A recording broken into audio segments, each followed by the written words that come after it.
Team Adam. Oh, we got a lot of Team Kellys. And what about Team John? It's hard to see the doors a little bit open in there. They're called elephant doors. You guys can see that they have some crews. We've been gearing up for recording different competition rounds for The Voice. Now, we're getting down to the front lot, and there's a lot of filming going on. So I may have to jump off the mic, and I'll let you guys know. But I'm looking at those red lights. If I see one of those flashing red lights, they're known as wigwag lights. I know that they're filming inside, and I don't want to screw up their take. Stage 20, you can get a peek through those elephant doors. They've been working on sets for The Voice in there. You see, crew obviously taking a little bit of a break. We got to take breaks here. Who's Cloud9 fans? You know that from Superstore, right? Cloud9, you guys are so close to being able to shop inside. Stages 16 and 17. Yes, that would be Cloud9. In fact, I've worked on the show. It's really cool. When you're in there and you're working your scenes, you go to grab a product off the shelves, and everything looks normal except those boxes are empty. They even fooled me one time, though. They have signs for the bathroom. Well, I followed the signs, and it led me right back out that stage 16 door onto the lot here. So even in Hollywood, we get fooled from time to time. Now, Superstore is so large, it films on 3 sound stages on our front lot. Stage 21 up on your left is the 3rd sound stage. But most of these trucks right now parked here, they're being used for The Voice, including that tent you see over there. That tent is for the VIP holding area. They'll bring in guests. Sometimes it's family members of the contestants or friends or celebrities themselves that want to check out what's going on in The Voice. You guys may notice now that Stage 21 has some trucks and cars in front of there. That's where Superstore uses the 3rd sound stage. It's interesting because typically there'd be a lot more cars around there, but Superstore is in an area we call right now called hiatus. So that means they're getting ready to take a break. They've done their season, they've done their work, they're going to go on vacation just like you guys. So when you go home and tell them you came to Universal Studios, they ask how your vacation was, you say, vacation, we're on hiatus. A fancy term, right? And you guys can share. Now, before anything ever gets to you at home or in the movie theater, it has to go through a post-production facility like the one on our left. This is one of several Universal Studio post-production facilities where the finishing touches will be put on film and television. They'll change some of the color. They'll correct that. They'll work on the audio. They'll do some editing as well. Stages 41 and 42, Good Girls. That's where they film inside there. Yeah. And then over here on our left is the Mill. That's steel rooftop. Inside they've been working on sets for The Good Place. Will and Grace. Doing a lot of work around the clock to make sure everything's set up for the next season. Sometimes you guys on the left-hand side here, you can see them being stored. Stages 43 and 44 are home to The Good Place. They've been actively filming quite a bit the last few weeks. Deep into production now. Family Feud on the left. They're dark today, which means they're not shooting. But take a look over here on your right. Anybody recognize any of those reserved parking spots? Any names you may know from The Good Place? I bet. Yeah, you called it. You sure did. Now, all those trailers next to it, those are hair and makeup, wardrobe.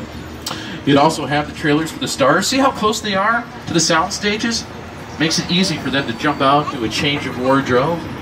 Also bring in props. Now, on our left, you guys probably noticed these bungalows. These bungalows at one point in time were the dressing room to some of Hollywood's hottest stars. Jimmy Stewart, Doris Day, they all had dressing rooms in here.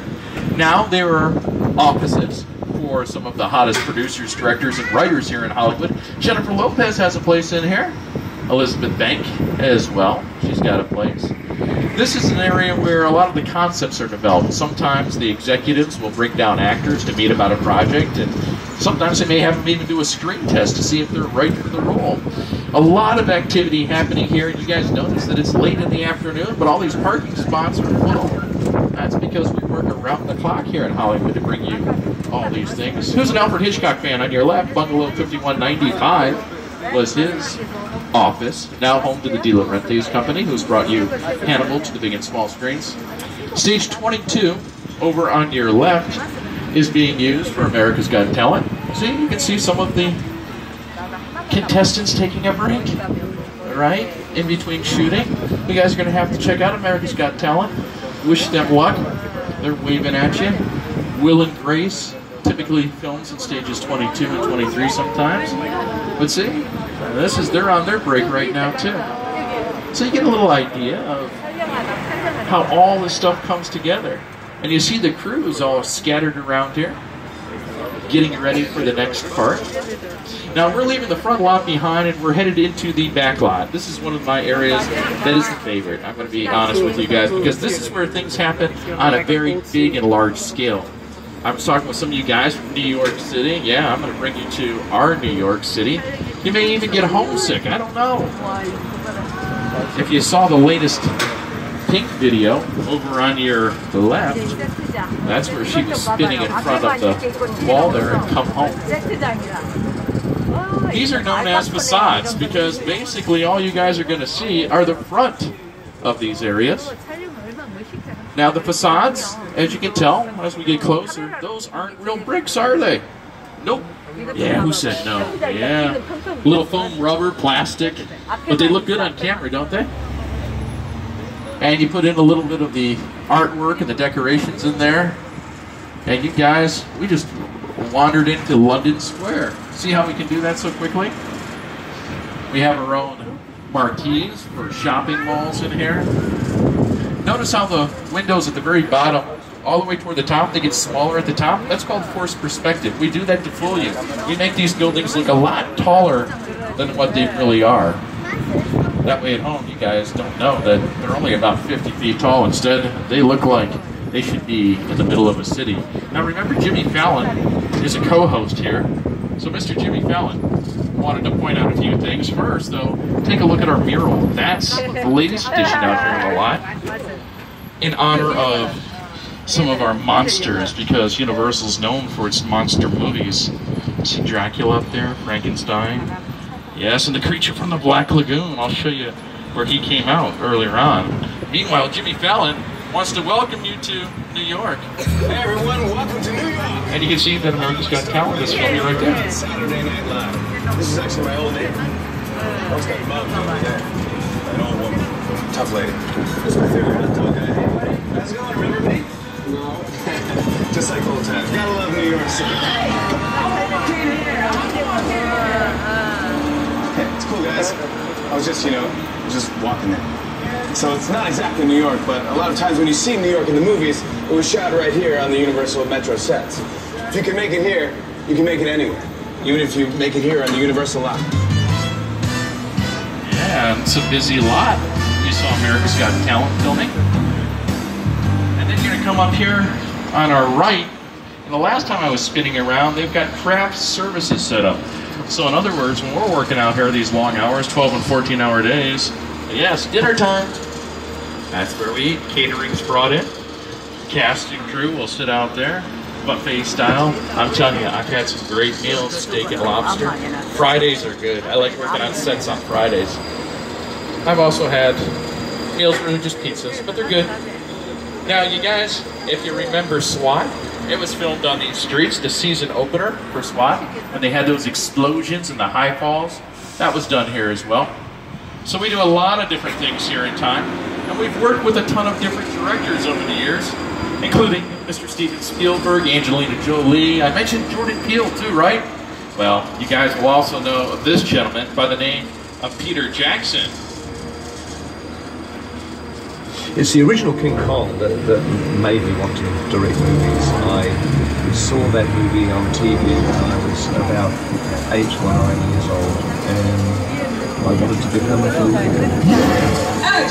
I like films that just take you away from your real life and sweep you up an adventure. Kong literally does that. I mean, you're on board the ship, you're sailing to a lost island, you're encountering monsters and creatures from, prehistoric times. So I was thrilled when Universal invited me back to Skull Island, and it's great to have you along for the ride.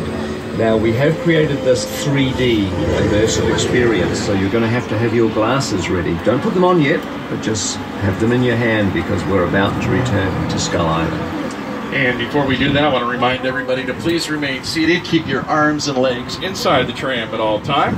We're going to pull in. Notice the artwork. Yeah. On both sides of the tram, getting you ready. We really put a lot of thought into the character and personality of Kong, and he's so much more than a monster. In fact, he's not a monster, even though he is an incredibly majestic, ancient creature. He's a force of nature. He's old, he's wise, he's proud, he's fierce, and obviously he has a heart. The most important feature with Kong are his eyes. Kong's eyes are wonderfully expressive. They're full of emotion. His eyes are like a window into his personality and his heart. He's had an enormous number of encounters with his foes, the T-Rexes and the various dinosaurs on Skull Island. He's lived here for hundreds of years. I'm so sure.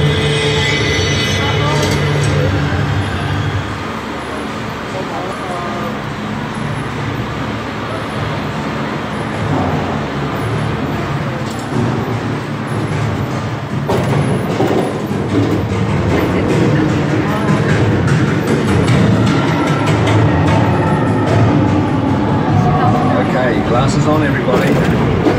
We're back to Skull Island.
King Kong 360 in 3D. Give yourself a round of applause. You're a lively crew. You were screaming and yelling.